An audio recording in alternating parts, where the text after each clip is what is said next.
for a man that's been incarcerated for 50 years, this has to be the most famous person alive that's living and been.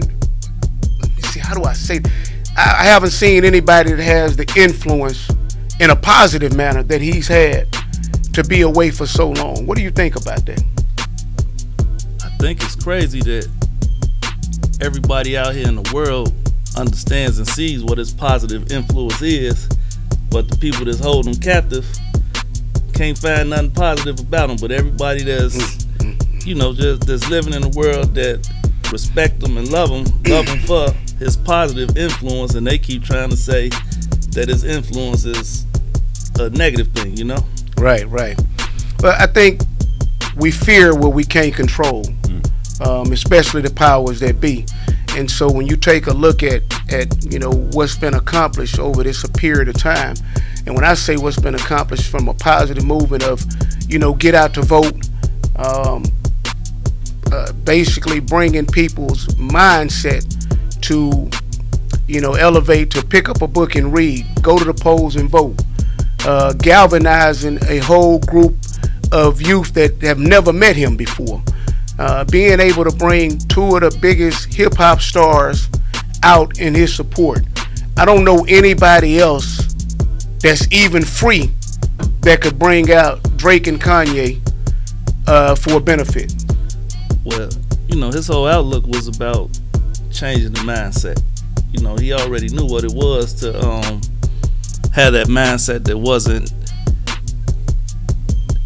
a great mindset to have. It put him in a situation that he was in, and he experienced from being a youth. He knows from experience where that mindset was going to put you at. So after going through the experience that he was experiencing, and he seen that people would follow his lead, he say, let me try to change this and guide people in another direction. And that was starting to be what he was trying to give to the world, even though, like I said, the powers that be don't want to accept it for what it really was. But he seen what influence he had, and he was trying to use it to keep people from being in his situation. Absolutely. So he was working hard on it, and there's actual evidence and proof of the things that he was doing it was mainly through 21st Century Vote. It's crazy to see that you bring out 10,000 individuals to go march on City Hall, and they like it never happened, and you're a negative person when they was marching to keep keep clinics open, keep schools open, trying to get us together so we can go vote. Like he seen what it was, the power of the vote, and that he could get the people together. That was mainly what the scary part is, man. They talking about all the wrong things. They talking about what they want the narrative to be, and right now it's gotten to the point where we could at least tell some of the other side of the story. Because he was big on that, getting together and using your voice for your vote, using your platform for your vote, like to better the people, like, the growth and development aspect of what he stood for. Oh man, they swept me down. The growth and development is not real. Like, he actually, with him being in that situation and turning himself into a reader, finding out about Daily, the dailies and how they came from the streets and how they got to, he seen how they got their people together and got into politics, and they actually ran the city of Chicago, but he was trying to get into politics to try to help his people. The ironic part is he couldn't do like they did, because they actually was in City Hall beating people up and, throwing people in the river to take their positions, His was with bringing people together so they can go vote, but they actually, they was taking people out to take their position and threatening them like, you need to get on up out of here because we need that seat. He just seen that if you could he knew about power in the numbers, and he had the numbers. That was the scary part. There's definitely strength in numbers, and when you get numbers together like that, coming from our people, that becomes a threat, just period. Because history tells you that they don't want to see us organized, like, in a positive manner. Yeah, and they'll do everything to stop it. So it's unfortunate, like, that we still in 2022 we still unable to.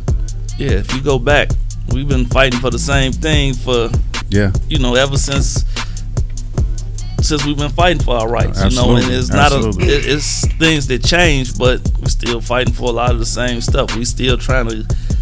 It seems like they push us further away. They lead us in a different direction, and we go backwards. After we get so far forward, you know, we fall apart and go backwards, and we got to start over. You know, we don't trust nobody that's out there fighting for us.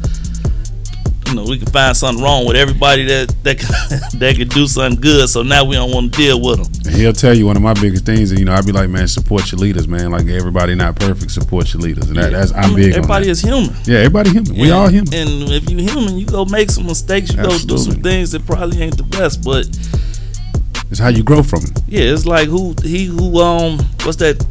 Let him toss the first stone, the one who ain't did nothing. How they go? How you supposed to say that? He without sin cast first stone. Yeah, exactly. You know, and that's something that it boggles me, you know, because you see churches, mosques, synagogues across the country that are full every Saturday, Sunday, Friday, whatever worship day may be. And I don't care what religion you subscribe to, what religion you are. All religions speak of forgiveness. All of them. But it's a situation when we get into certain positions of power, or certain people in a position of power, it's like they forget about that, but they profess it, you know, at their synagogue, at their mosque, at their church. But when it comes to you being a judge, when it comes to you being an attorney, a congressman, a senator, people that can actually express that forgiveness, we choose not to.